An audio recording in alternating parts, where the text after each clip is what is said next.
afternoon. I wrote a book called Socialism is Great.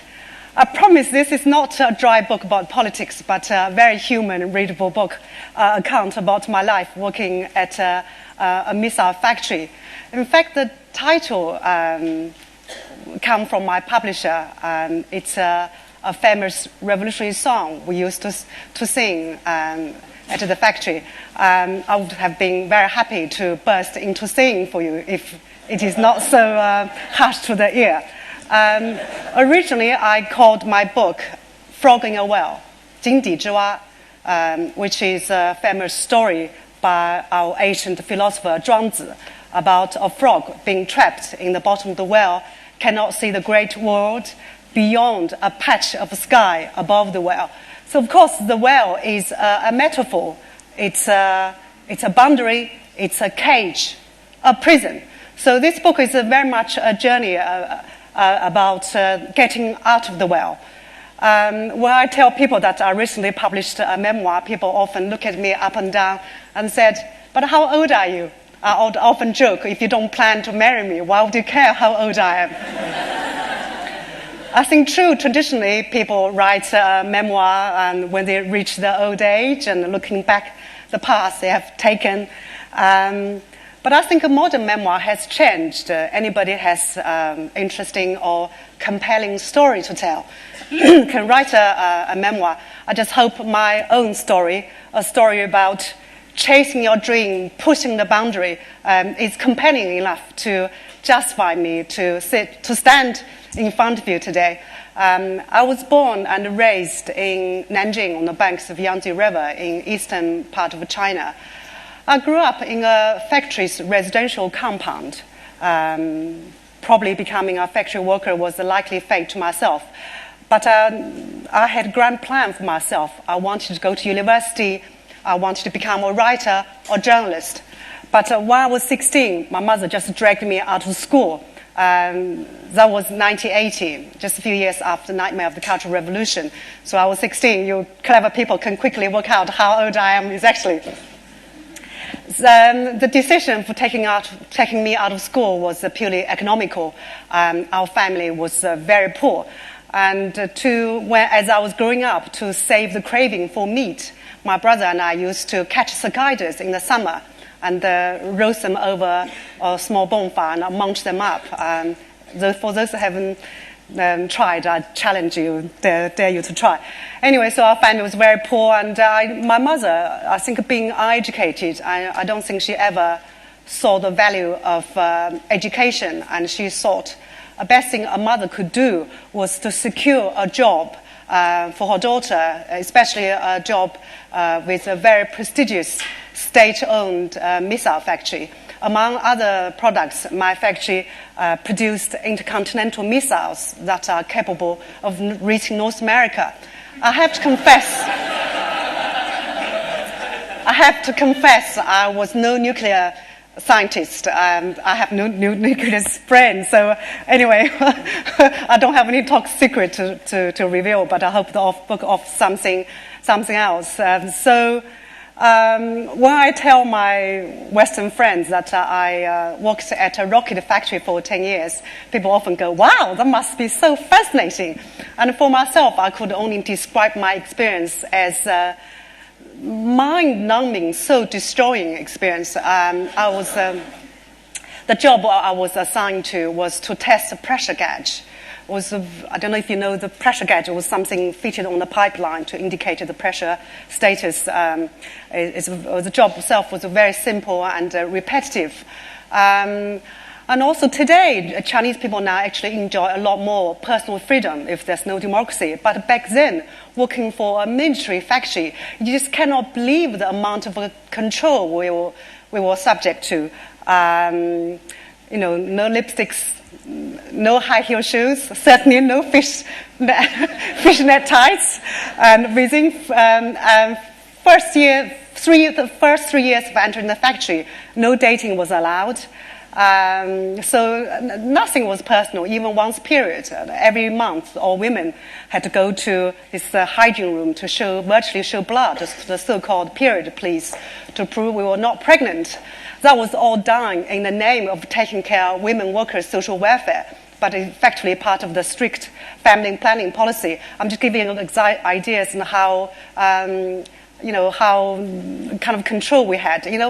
My factory was very much a mini communist state, housing workers in identical block buildings. The flat we had was designated by the factory, feeding us in dining halls and indoctrinating us at meetings.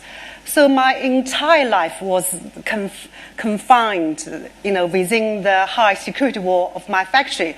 That was why originally I called my book "A Frog in a Well," 井底之蛙, because for 10 years I felt very strongly I was a frog being trapped in the factory well. So I knew I just had to do something. So I decided to teach myself English in the hopes of getting a job with one of the foreign companies as an interpreter. And the foreign companies in the 80s were slowly setting up shops in Nanjing. Of course, now looking back, learning English effectively changed my life because it's broadened my horizon and opened my mind. So in those days, it was actually quite difficult for a non-student to learn English. Unlike today, there are so many English courses on offer, and the pirate DVD of the latest Hollywood movies are readily for sale at every street corner. And back then, I had to begin with, I had to borrow a radio from my cousin, because our family was so poor, we didn't even own a radio.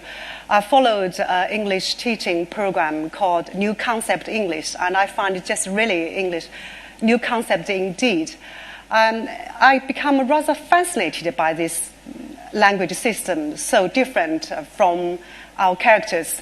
Sometimes to find a little bit of quiet time to study while I was still working at the factory, I would go to a rubbish dump to make use of the time to learn a little bit of language.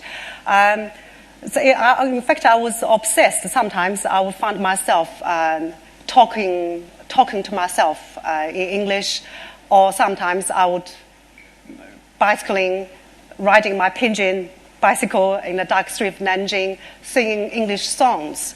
Because I was told that singing English is a very good way to learn the language. I would cycle in the street and sing a song.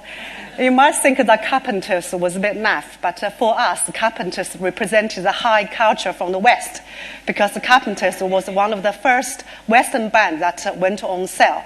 Of course, when I began to teach myself English, some of my colleagues laughed at me as a toad who dreams to eat swan's meat. That's a Chinese saying, meaning I was dreaming for something impossible. They said, "You are a factory worker. Why would you want to learn English? You would never be able to master language anyway," they told me openly. I think anywhere in the world, people don't like other people who think or behave differently. And in our Chinese culture, there are just so many sayings. The traditional wisdom always urges people not to be different. For example, the birds who flies out first gets shot first.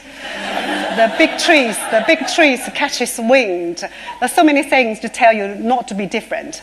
But slowly, I didn't mind what other people thought about me, as the concept of individualism took roots in me. I have to say, in that transformation, Jane Eyre played an important role. Charlotte Bronte's masterpiece was one of the first book I ever read in English, a simplified version of English novel.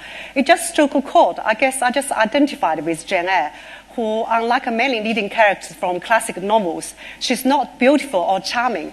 I was always regarded as ugly. I guess I have dark skins. Chinese people don't like dark skin. My father, when I was young, my father used to tell me I was not their natural daughter. They picked me up from the coal dump, the place you dump the coal. That's why my skin was so dark. I guess that reflected his disappointment in me. So I just being ugly, and I just identified with this character, Jane Eyre. And I discovered that beneath her plain look, she's someone full of spirit, full of longing. And I just totally understand her wish to see and interact with the bigger world. And of course, she's a rebel. If she conforms the social convention of Victorian England, she would never have found happiness. So Jane Eyre became my inspiring model. So here you see the transforming power of literature. Heroes like Jane Eyre slowly bring down the walls around me. So looking back now, what I learned from English was not just the ABCs, but the whole culture package. Slowly, I dared to be different. I began to wear short skirts. It was not really encouraged, and I'm still wearing short skirts today. I had boyfriends, and after my English improved, I began to listen to VOA and BBC, which broadcast news very different from our propaganda. And I formed a literary group, and with our friends, we were talking about politics all the time. Its answer to China. And in 1989, just a few days before June 4th, before the terrible crackdown, I organized the biggest demonstration among factory workers. I was still in Nanjing, and support the democratic movement led by the students in Tiananmen. I was very sad to see what happened, but I was very proud of the act of defiance, because I felt very strongly that individuals' act can make a difference. Of course, by the time I organized the demonstration, mentally I was already out of my factory well. And physically, I jumped out of the factory well in the end of 1990 when I went to England. Once over there, a childhood dream became alive again. I decided to pursue my dream of becoming a journalist. So I took a course in journalism. 3 years later, after I returned to China, I started my career working for Western journalists as a fixer, assistant, a kind of an interpreter. And then I decided to become a freelance, become a journalist of my own rights. While based in China, I write for the Western media in English. Follow my interest, I focused on stories of common human interest, emotionally, physically displaced migrant workers, laid-off workers, or kidnapping women, prostitutes. So I didn't choose the easy path for myself. And being a Chinese, I did not have any connection with Western media, and my English was not very good. And in fact, after studying English diligently for more than 20 years, I still make the basic mistakes. I'm sure you have noticed. And also, I didn't exactly know how things work in the Western media, but I also felt that I enjoyed the challenge of being a freelance journalist, writing for Western media. And I felt I have something different to offer compared to my Western colleague. I felt I have the insight to Chinese culture, and I have a good understanding of where China was coming from. So far, I have managed to publish many articles in many top publications around the world. I guess here again, the point I want to make is when you dare to step up your usual boundary and not following the beaten path, you often get richly rewarded. And today now I'm based in China. I'm based in Beijing, working as a writer. I'm just finishing my first novel about prostitution. That's a pure work of fiction. I've done a few things in my life, but not prostitute yet. I also work as a journalist. I'm a television talk show host and social commentator. I'm frequently being interviewed by international media. So in many ways, I'm really living my dream life. I feel every day I tell myself how lucky I am. Of course, I think I was lucky. I was born in the right time. China had opened it up. And if I have anything to share, that is, do not be a frog in a well. I think for all of us, at some stage in our life, we would encounter whales in different forms. For example, when I wanted to learn English, some of my colleagues laughed at me as a toad who dreams to eat swan's meat, laughing at my effort of learning English. They tried to place me in a well and tell me things I couldn't do. And I do not ever listen to people like them.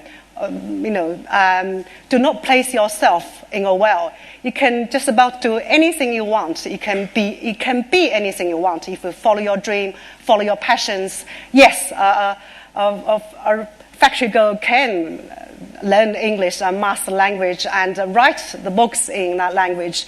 Yes, a former factory girl can get articles published in the New York Times. And yes, a former factory girl can be on the same footing as an ambassador. Just last Sunday, I had an on-stage conversation with Australian ambassador talking about how far has China come. And of course, sometimes you do not want to place yourself in a well, but you find yourself being pushed into a well. Then I would say that find your inspiration, find your passion. If you follow them, they will give you the drive, the strength, and the confidence to jump out of the well. After all these years, I still have not managed to eat swan's meat. I have tried many things. I have a competition, and I bet I will win. I tried all sorts of weird things, but not swan's meat. But nobody calls me a toad or frog anymore. I have long out of my well into this great world, and I just love it. Thank you.